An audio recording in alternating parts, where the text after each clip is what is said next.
Однажды рано утром Маркус патрулировал национальный парк Рандхамбор в Индии. В отличие от обычного, в тот день он гулял по парку один. Но внезапно он увидел то, что заставило его замереть. Всего в нескольких метрах перед ним в густой листве стояла тигрица. Рейнджер был поражен. Он этого не ожидал. Тигрица, казалось, заметила человека, ее янтарные глаза смотрели на него со смесью любопытства и осторожности. Мужчина находился всего в нескольких метрах от дикого животного и думал о том, как ему быстрее выбраться из этой крайне опасной ситуации. Но при ближайшем рассмотрении рейнджер заметил, что что-то не так. Тигр показывал признаки беспокойства.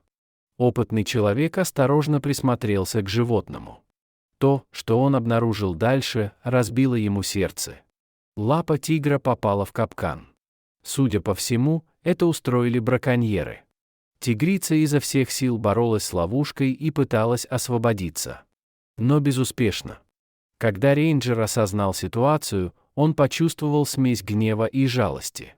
В этот момент из густого подлеска появился маленький мохнатый зверек. Это был ее детеныш. Инстинктивно он почувствовал опасность и обратился к матери в поисках защиты. Но то, что произошло дальше, шокировало мужчину. Тигрица осторожно подтолкнула своего детеныша к Маркусу. Она как будто понимала, что он здесь, чтобы помочь. Рейнджер колебался. На самом деле его главным приоритетом было не вмешиваться в природу. Но если бы он не предпринял никаких действий, он оставил бы детеныша и его мать на верную смерть.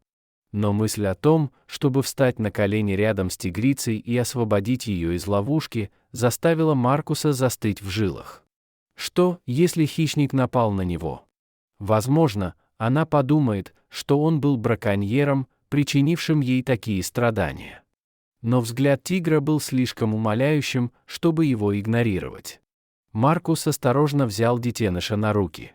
Тигрица посмотрела на мужчину со смесью благодарности и беспокойства. Кажется, она думала, что Маркус просто оставит ее и сбежит с их мальчиком. Но она ошибалась. Рейнджер приступил к работе и стал выпускать лапу из капкана. Тигрица, возможно, почувствовав его намерение, осталась на удивление спокойной.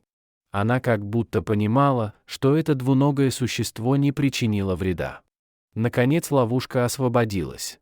Но вопреки ожиданиям тигрица не вскочила. Вместо этого она лежала и страдала от боли.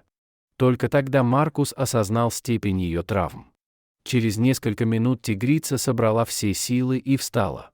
С глубокими ранами и неуверенно стоя на ногах, она стояла перед Маркусом и смотрела на него жалким взглядом. Маркус осознал серьезность ситуации и быстро вызвал подкрепление. Медицинская бригада парка отреагировала оперативно и вскоре прибыла на место. Тигрицу ввели наркоз и бережно доставили в ветлечебницу. Быстро выяснилось, что раны были не только большими, но и зараженными ржавым металлом. Тигрице грозила смерть. И даже если бы она выжила, ей, возможно, пришлось бы ампутировать ногу.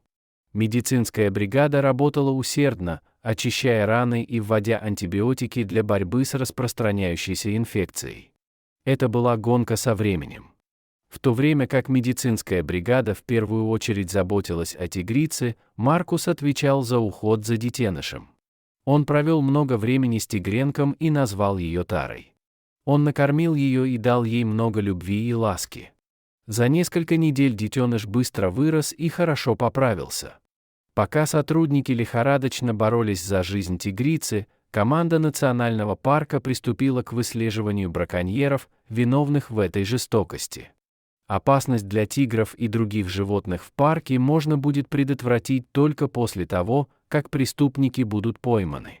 В последующие дни рейнджеры без устали бродили по парку в поисках любой подозрительной активности. Когда они почти потеряли надежду, они наконец совершили прорыв. Они арестовали группу мужчин и передали их властям. В то же время состояние матери тигрицы постепенно улучшалось после того, как за ней в течение нескольких дней ухаживала медицинская бригада. Несмотря ни на что, тигрица выиграла битву с инфекцией. Маркус и его команда поняли, что пришло время выпустить их обратно в дикую природу. Но они столкнулись с другой проблемой. Тигрица уже 2 недели находилась под присмотром ветеринаров, и ей пришлось заново привыкать к жизни в дикой природе. Кроме того, мать долгое время была разлучена со своим потомством. Возник законный вопрос, примет ли она детеныша спустя столько времени. Команда решила сначала отпустить тигрицу в одиночку, чтобы не подавлять ее. Они выбрали отдаленный район национального парка Рантхамбор, где она могла бы заново открыть для себя свои инстинкты. Переход в дикую природу был деликатным, и команда сохраняла бдительность. Но тигрица, похоже, быстро освоилась в своем старом окружении, и команда решила, что пришло время воссоединить детеныша с матерью. Напряжение росло. Как бы тигрица отреагировала на своего ребенка? Маркус наблюдал за волшебным моментом с безопасного расстояния. Когда тигрица узнала своего детеныша на расстоянии, она поначалу не была уверена. Но когда она поняла, что это ее детеныш, ее радость уже не могла сдержаться. Они побежали навстречу друг другу и упали в объятия друг друга. Они обнимались, и мать нежно вылизывала языком шерсть детеныша. Но в этой истории был еще шокирующий поворот. В ближайшие недели Маркус поначалу беспрепятственно продолжал свое патрулирование. Угроза браконьерства, казалось, миновала, и в национальном парке Рантхамбор воцарилось спокойствие. Маркус понятия не имел, что его ждет. Однажды во время патрулирования он заметил нечто необычное. Вдалеке он увидел 2 тигров.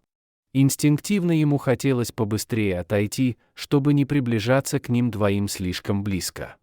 Но 2 хищника, похоже, уже заметили его и целенаправленно бежали к нему. В этот момент он понял, что это, должно быть, Тара и ее мать, которых он спас несколько недель назад. 2 большие кошки приблизились и окружили рейнджера. Мужчина был ошеломлен. Он никогда не испытывал ничего подобного.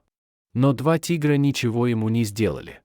Скорее, казалось, что они благодарили его за помощь. Несколько мгновений спустя 2 тигра исчезли в густом подлеске. Маркус больше никогда ее не видел. Но он знал, что теперь они в безопасности.